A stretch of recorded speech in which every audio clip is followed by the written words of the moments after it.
반갑습니다. 산골의 아침입니다. 오늘 말씀 에베소서 2장 19절 말씀입니다.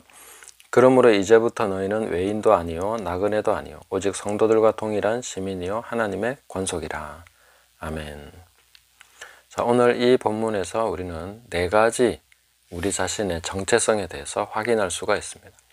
이 네 가지에 대해서 가르쳐 주셨는데, 첫 번째로는 외인이 아니다, 두 번째로는 나그네도 아니다, 세 번째로는 성도들과 동일한 시민이다, 그 다음에 네 번째로는 하나님의 권속이다, 이렇게 가르쳐 주셨습니다.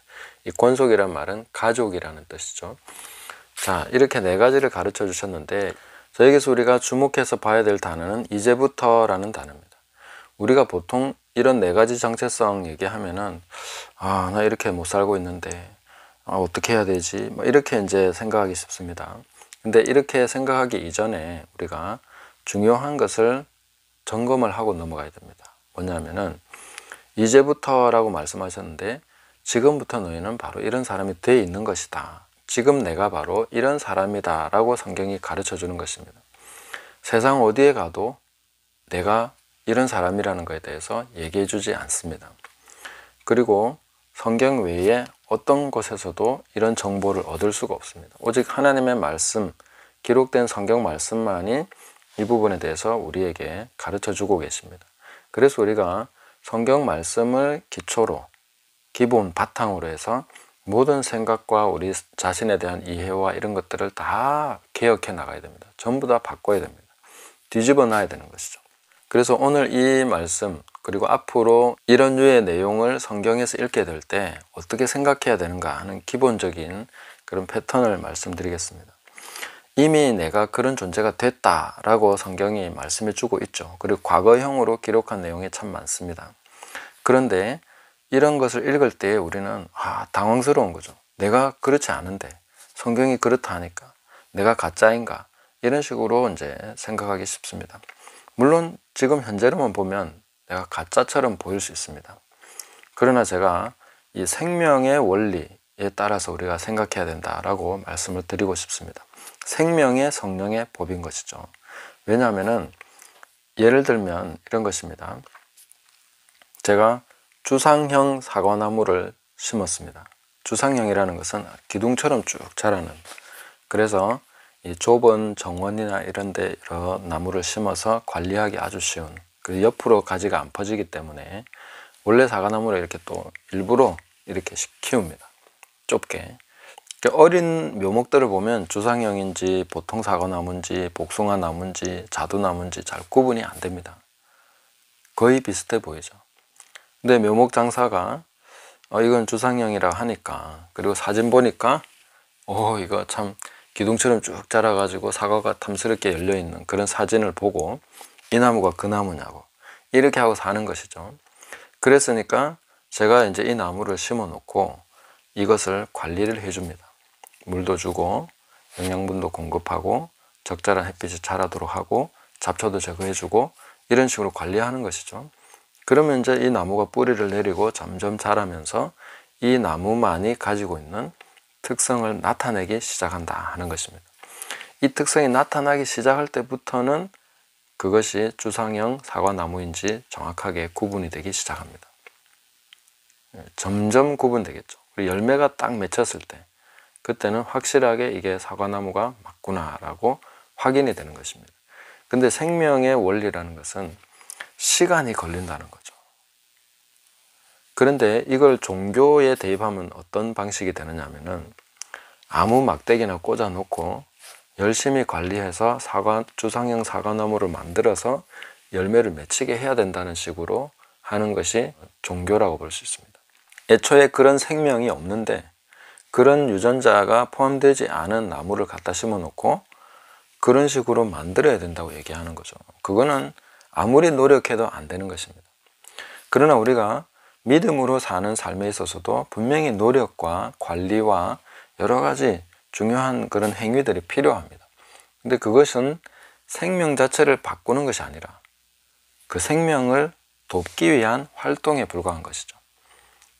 그래서 우리가 이 하나님의 말씀을 깨닫고 말씀이 그러하구나, 이 말씀이 정말 그런 말씀이야? 이게 바로 나란 말인가? 라고 알았다고 해서 갑자기 내가 그런 사람이 되는 게 아닙니다. 여기에 믿음을, 하나님의 말씀이니까 내가 이 말씀을 믿고 이 약속의 말씀을 따라서 내가 그런 사람이라는 것을 계속 인식해가면서 그에 맞는 활동을, 그에 맞는 조건을 만들어가는 것이죠. 거기에 따라서 생각하기 시작하고, 거기에 따라서 말하기 시작하고, 거기에 따라서 행하기 시작하는 것입니다. 그럴 때에 점차로 그 사람이 거듭난 그리스도인이 맞다면 점차로 그런 특성이 자연스럽게 나타나게 되고, 그 안에 생명의 풍성함이 나타나게 되고 열매 맺게 되는 것이죠. 이렇게 가는 것이 바로 생명의 성령의 법 안에서 살아가는 것이다, 이렇게 볼 수가 있습니다. 당장의 사과 열매를 맺어야 되겠구나 이렇게 생각할 것이 아니라 일단 여기에 따라서 생각을 하기 시작해야 됩니다. 개념을 바꿔야 되는 것이죠. 아, 나는 외인이 아니구나. 나는 하나님의 가족이구나. 거기에 따라서 모든 생각을 바꿔야 됩니다. 모든 목표도 바꿔야 됩니다. 모든 가치관을 바꿔야 됩니다. 모든 삶의 기준들을 다 바꿔나가야 됩니다. 말씀에 따라서 계속 바꿔나갈 때 이 생명이 자랄 수 있고 열매 맺을 수 있는 가장 좋은 환경이 되는 것이죠. 그렇게 하는 것이 바로 하나님의 말씀을 배우면서 해나가는 과정이다, 이렇게 보시면 되겠습니다.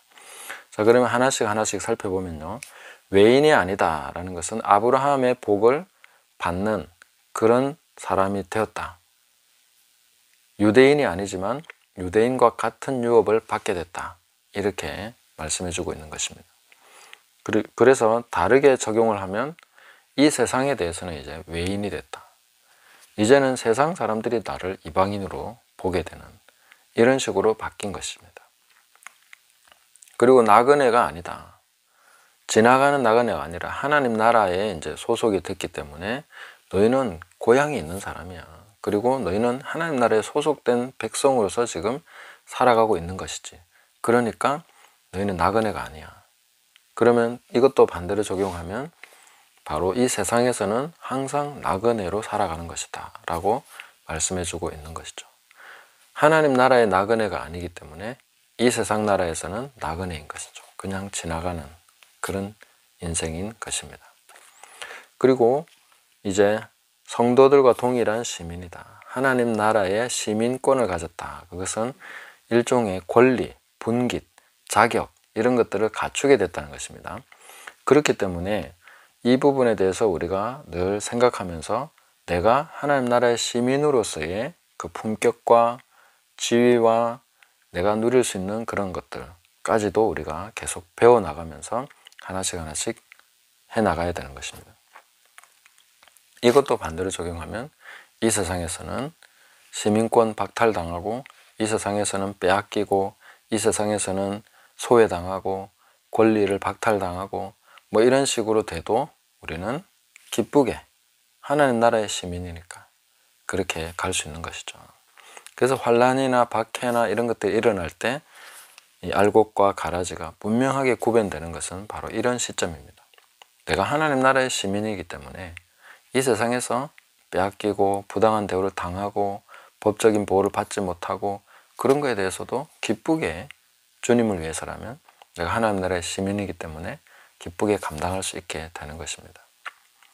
그리고 마지막으로 하나님의 권속이다 이렇게 말씀하셨는데, 하나님의 가족, 친밀한 가족이 됐다는 것이죠. 관계가 그렇게 엮여졌다는 것입니다. 예수님께서는 누가 내 모친이고 형제고 자매냐, 하나님의 뜻대로 행하는 이 사람들이 아니냐라고 말씀하시면서 새로운 가족을 만드셨죠. 바로 우리가 그런 가족이 됐다는 것입니다. 하나님의 가족이 됐습니다. 하나님의 가족으로서는 하나님을 아버지라고 부르고, 또 우리 예수님을 믿는 모든 사람들을 형제, 자매라고 부르지 않습니까? 이것은 사실 보통 일이 아닙니다. 보통 일이 아니죠. 우리가 형제, 자매가 되어버린 거죠. 이것이 만약에 환난과 핍박과 박해 가운데 들어가면 어떻게 됩니까? 서로가 서로에게 목숨을 의탁하는, 내가 형제를 위해 죽어줄 수 있는, 내 눈이라도 빼줄 수 있는, 내 다리라도 대신 잘릴 수 있는 이런 것으로 우리가 가족이 됐다는 것입니다. 굉장한 것입니다.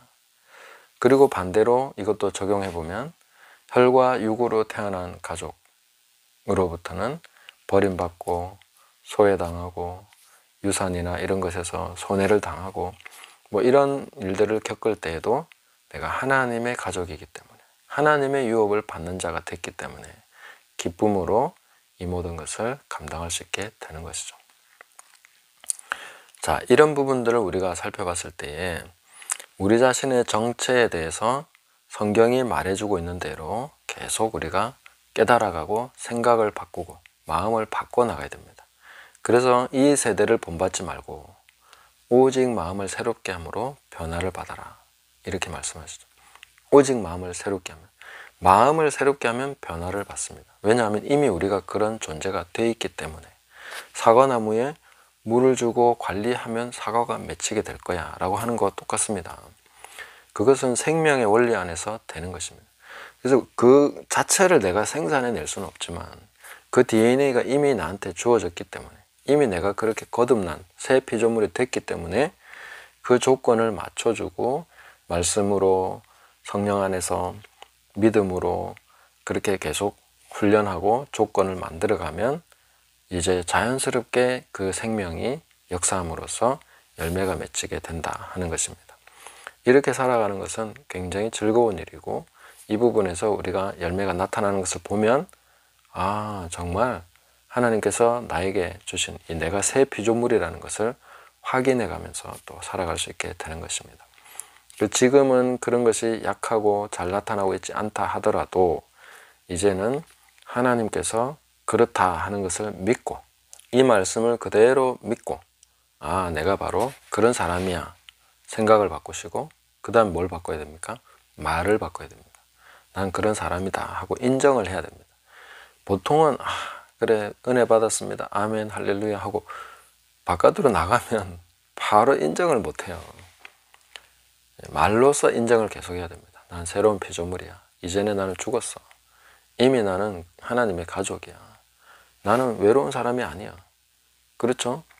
내 가족이 한 명도 없다 하더라도 나는 외로운 사람이 아니야. 나는 고아가 아니야. 왜? 하나님의 아버지신데. 모든 예수님을 믿고 하나님 말씀대로 행하는 사람들이 다 내 가족인데.